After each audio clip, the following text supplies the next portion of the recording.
जी सुरभि। हालांकि मुश्किल वक्त है, लेकिन इस बीच दोनों परिवारों के बीच हो रही मुलाकात बहुत मायने रखती है, क्योंकि ये जो सवाल खड़े हो रहे हैं, ऐसे में सोनम और साजिश, ये तमाम सवाल, हत्या को किसने अंजाम दिया, क्यों ये हत्याकांड हुआ, इस बारे में परिवार के बीच में क्या बात होती है, ये देखना भी बहुत जरूरी है। क्योंकि इन तमाम सवालों के बीच जिस तरीके से ये खुद मेघालय में रहे, वहां क्या हुआ, क्या इनको पता लगा, इनकी बहन इतने दिन कहां थी, और इनकी बहन ने जब इन्हें फोन किया तो क्या बात हुई, ये सब कुछ जानना बहुत जरूरी है। क्योंकि परिवार के पास क्या इंफॉर्मेशन है। ऐसे में राज कुशवाहा, इन्होंने तो सीधे तौर पर बता दिया कि वो राखी तक उन्हें बांधती थी।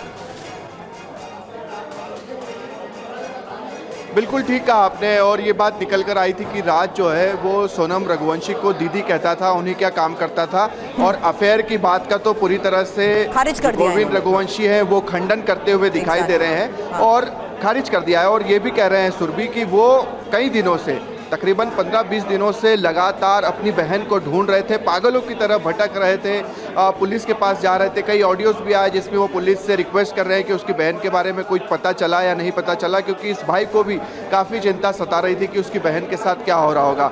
मगर जो चीज़ें सामने आई हैं, जो पुलिस ने खुलासे किए हैं, उसके बाद उनके भाई खुद हिल गए हैं। उन्हें कुछ समझ नहीं आ रहा है कि आखिरकार क्या यहाँ पर हुआ है। तो ये सब चीज़ें सामने आई है। फिलहाल गोविंद और राजा रघुवंशी की मां की मुलाकात चल रही है।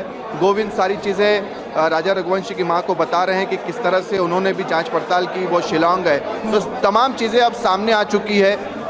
देखना होगा कि इस पूरे मामले पर क्या होता है। बिल्कुल शुभम, गोविंद रघुवंशी अभी भी इस साजिश में दी गई सुपारी, पैसा और पैसे को लेकर, उस हवाला कनेक्शन के बारे में जो नाम इस अकाउंट को लेकर सामने आ रहा था, उस बारे में भी सोनम के भाई ने बताया है कि ये उनके कजन का अकाउंट है और वो ऑपरेट करते थे। ऐसे में कई बड़े सवाल इस पूरे मामले की इन्वेस्टिगेशन को देखते हुए जांच का दायरा बढ़ेगा, ये जानने के लिए कि आखिर ये जो साजिश के तहत सुपारी दी गई है, मारने की बात जो कही गई है, वो बड़े सवाल खड़े करती है। अब फिलहाल जितेंद्र रघुवंशी, जो बात सोनम के भाई ने कही है कि वो उनके गोदाम में काम करते हैं और उन्हीं के अकाउंट को वो ऑपरेट करते हैं, वो उनकी मौसी का बेटा है, यानी जितेंद्र रघुवंशी, जिसके अकाउंट से ट्रांजैक्शन या पैसे को लेकर